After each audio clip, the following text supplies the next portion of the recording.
Hello. Hello. That's quite a thing you're taking on, this big theater piece about Keith Richards. I'm assuming you're a fan. Absolutely. And I've become more and more of a fan developing the show over the last You 4.5 look years. like him. Like, I'm looking at you, and you got this hair. It's kind of Keith Richards inspired. Is that fair? It is a Keith Richards inspired haircut. It is growing out a little bit now. Okay, so you say you're a fan, and I just want to put that in context. Are you like uber Keith Richards fan, or are you just sort of like, he's okay? I'm not a uber Keith Richards fan. Like there are many out there who with their collections of skull rings and bandanas and whatnot. No, I wouldn't say that.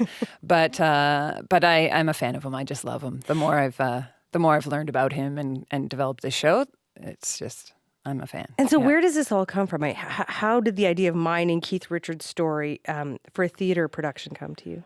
Well, as a theater artist, I've always veered on the side of comedy for sure. And the more stories I heard about Keith Richards and Kevin Richardson, who's a good friend of mine who plays music in the show, he's also a visual artist and does a lot of humorous paintings and cartoonish images of Keith Richards.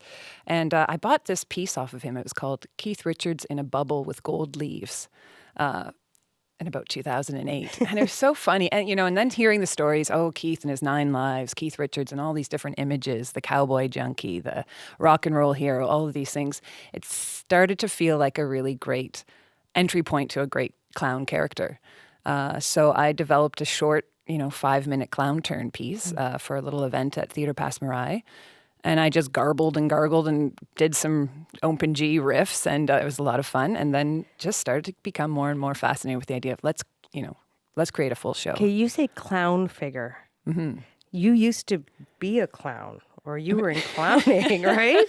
Well, I've got I studied with Philippe Gaulier. I studied clown with him, and so. Yeah, do you see absolutely. Keith Richards as a clown, though? I think, one thing in the, I guess, clown train, or the idea of a clown, always kind of reveling in the shit or in trouble. And so, this whole idea of the 9 lives or, smashing the car, falling out of the tree and still going, the bus keeps rolling, baby. You can't get off this. That sort of thing to me is very clownish. So so the character started as a little clown character. And you started developing this piece of theater before Keith Richards put out his autobiography in 2010. So beyond like sort of what we all sort of know on the surface about Keith Richards, what were you trying to understand about him and then try and communicate?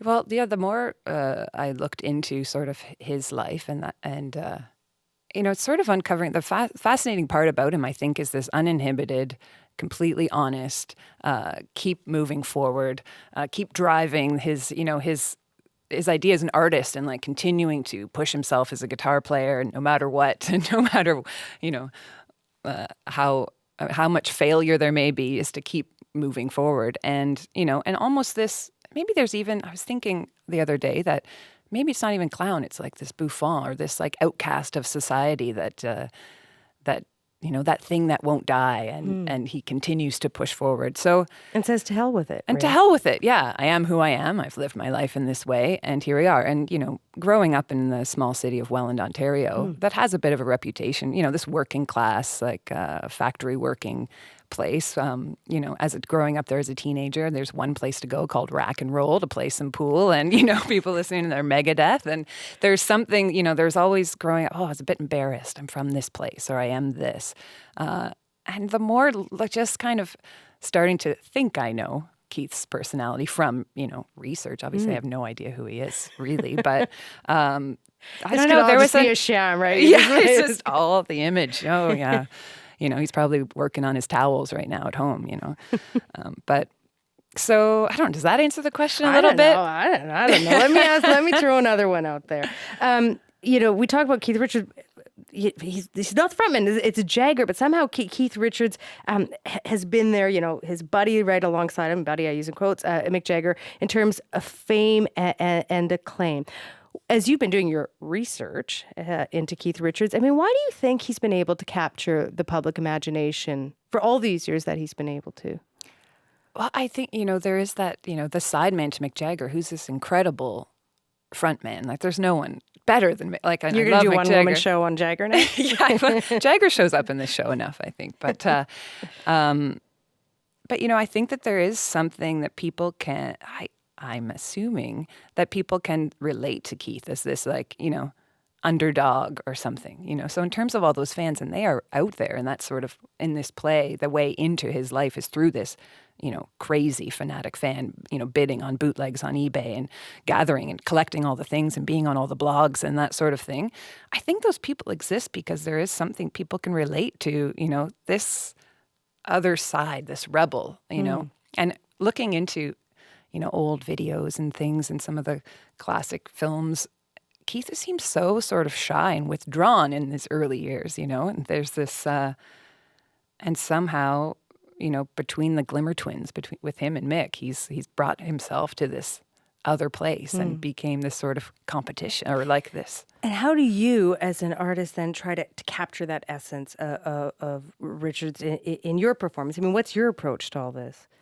Well, it goes, we go from him being this little choir boy in school and kind of having this sort of a bit of a screw-off quality, like I'm learning my music, to, and obviously to a raging mess with, some of the drugs and things that he really got himself wrapped up in to maintain his fame and his, to keep pressing and playing show after show after show, to now there's almost this, we've created this sort of prophet, The prophet, the Keith prophet Richards. of Keith Richards Let's in hear it. in a rowboat. And, Let's see some of this. well, he starts rolling up on the old hey baby. Mona's the character. He comments on her nice tits and rolls up in this canoe, and lets her know, baby, like I've lived my life in my own way, and I'm here to, I'm here because I figured out who I am. One great thing he says is, you can't try to emulate your heroes, baby. I wanted to be Chuck Berry until I met the fucker. So in these quiet moments out in the middle of nowhere, and something was so fun to think of, like Keith Richards, saying to somebody, there's nothing like a good sit in a boat in the middle of nowhere. You did say canoe, right? He rolls up in a canoe. I'm like, did she say canoe? It's a bit of a canoe pirate dinghy. I mean, he's got the whole Pirates of the Caribbean thing going now. So I don't know. This is so Canadian that he rolls up in a canoe. A rickety old rowboat canoe. Yeah, something like that. Okay, so there are these exaggerated elements of Absolutely. your show because he's an exaggerated persona. And we talked about your hair, which I'm still fixated on, where you go and get a Keith Richards. Hey, cut my hair like Keith Richards. What else do you do? How do you become Keith Richards? Well, we tell the story of his life through a dream of this woman who's trying to stay awake for 9 days straight to match his record, which is completely ridiculous. Shepherd's pie and Jack Daniels keeping her up and going. And, in that, this sort of metaphor of the trip, or, almost like a drug-related trip through his life. So everything is exaggerated. It begins with her seeing a giant tongue ripping up from her carpet, and there's a miniature Keith Richards riding on it, just soaring through the room, and comes right at her, and she ends up smoking at this little Keith and becomes him. Sorry, what was your question? How do you become Keith Richards? How do you beyond the hair? How do you embody him? It's throwing Physically and throw the lower jaw out as far as I can. I like to pretend I have a bit of a package between my legs, and the more I just, it's. When he's talking and laughing, obviously constantly smoking. I like to picture my hands and my knuckles playing the Keith Today, just big and loose and relaxed and just not giving a shit. I think that's how you sink into trying to be Keith Richards anyway. Yeah, and I mean, the fact that you're a woman playing a female performer, playing a man, I mean, there must be something kind of fun and transformative about taking that on. Absolutely. Yeah, I think there's always been, I think I have a great pleasure in, being sort of this John Wayne type character. I don't know, I grew up as a tomboy or those types of things. And there is, as a woman, playing a man, I've never felt like, I can't play that role because I'm not a man. In any theater, it's just like, I'll give that a try. And with Keith, saying certain things as a woman, pretending to be a man, it creates, whether, intentionally or not intentionally, another layer of, talking about a woman's tits or Yeah. something, and being there's Freedom there's in a bit of some ways. satire, there's a bit of freedom, and I think it does put a layer on there somehow. So this is, a play about Keith Richards, but it's also about Mona, this super fan who, as you said, tries to beat Keith Richards' record of staying up for. She's on day 8. She's super obsessed. What are you hoping to get across through Mona in terms of the nature of fandom and celebrity? I think one of the, like we were talking about earlier, one of the fascinating things are all these different layers and images of Keith Richards. And like I said, I mean, unless you know the man, you have no idea. But there's people that can really, relate to some type of image of him, whether it is this like just rock and roll hero or this sentimental father or whatever the image is at the moment. And for this idea of celebrity, I mean, especially the Stones, I mean, I'm the age now that he was when he was busted in Toronto. And I didn't grow up with the Stones by any means. But, hearing about and learning about this idea of this crazy fanatic fame and these young women back in the day, like peeing their pants or throwing themselves off of balconies.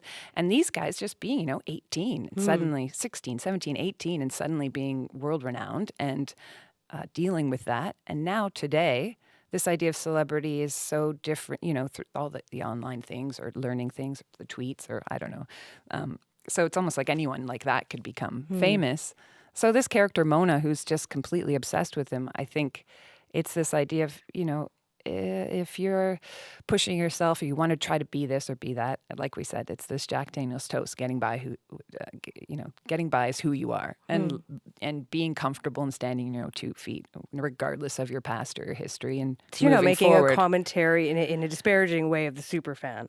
No, not at all. I think that, and that's the hardest part. I mean, if we're going to take somebody along a journey, you want the audience to love the character. So the character of Mona hopefully is, although a bit of a lunatic, but lovable and, and Harmless at least, lunatic. yeah. And in an exaggerated way, maybe people relate to this sense of, losing themselves over the idea of, being a huge fan and thinking they really know someone. You talk, Keith Richards being uber famous. In his autobiography, he says, like, I never particularly liked being that famous. And he had discomfort with celebrity. He says it's one of the reasons he became addicted to heroin to kind of cope. And there's this revealing quote where he writes that Mick chose flattery, which is very like junk, a departure from reality. I chose junk. Yeah. What do you read into that?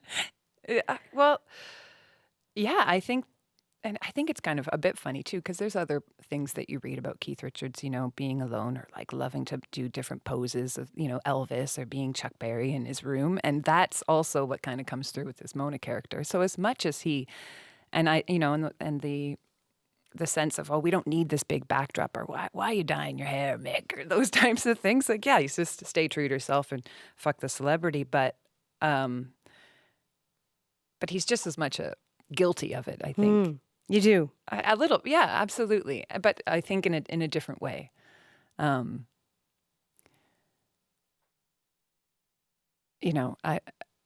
even just seeing in the early 70s, Anita Pallenberg dressing them up in his, and maybe it's not on purpose, maybe absolutely, at least in terms of his like trying to go against the mainstream, he creates his own image and it becomes the mainstream. I think we see that a lot in different things. And I think that's a little bit of what maybe he's guilty of. He's also like, seen as totally indestructible. There's a joke that like either he, after cockroaches, Keith Richards is the creature most likely to survive a nuclear war. His drug use, a big part of his legend. I think he's been clean for like 30 years now or something like that. Yeah. But do you worry about glamorizing? I mean, you go through the early years of his life. Do you worry about glamorizing that part of his story? No, you know what? It gets, as much as it's, the show is based on clown and comedy, there's some, we take it to the heart of some of the crazier moments in his life. The loss of Tara and his tumultuous relationship with Anita Pallenberg and sort of where he gets in his point before this bust. And, it still continues on, but the bust in 1977 here in Toronto, it gets pretty real. And I think that that's also what, Mona on this journey kind of slips into. And, okay, so if I were to actually live the life of Keith Richards, or if I, it's not always easy, like it's a bit crazy. So we do go there and we do try to give it as much weight as it needs. Yeah. But then, obviously then he gets instead of jail for life, he has to play a couple concerts for the blind. So there it gets a bit So ridiculous you don't, again. you, It's just, you don't feel like you're playing into the myth of Keith Richards with this show, or are you? Or are you trying to undercut it? I think it's a few things. I think it's not playing into the myth. It plays into the myth a lot, but then it does undercut it, and it also really respects him as a musician and as an artist. And and I think by creating this kind of bit ridiculous profit, it's a bit of paying homage to him in a way as well. You're setting him up for godlike status, which Exactly. many people don't. He's totally uncomfortable with. But anyway, you've been reflecting on the life and legacy of Keith Richards for a few years now, working away at this thing. And I want to start end our conversation. I mean, what are we to take away from your understanding of Keith Richards as a person and a persona? I mean, what's the important things to take away from his story? To me, it is to keep moving forward and continue to maintain, to be on your feet and be exactly who you are. And there's a sort of no apologies type thing. Like, I am who I am.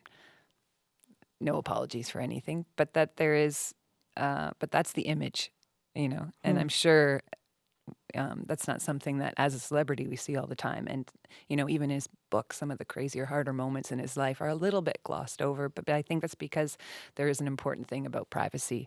And, but, that's exactly it. The bus keeps rolling, baby. You can't get off this thing, and to keep moving forward and to not stop yourself. Deanna, thank you very much. I'm gonna grow my hair long and then get it cut like that. I like it. There you Thank go. you very much. Thanks for having me on.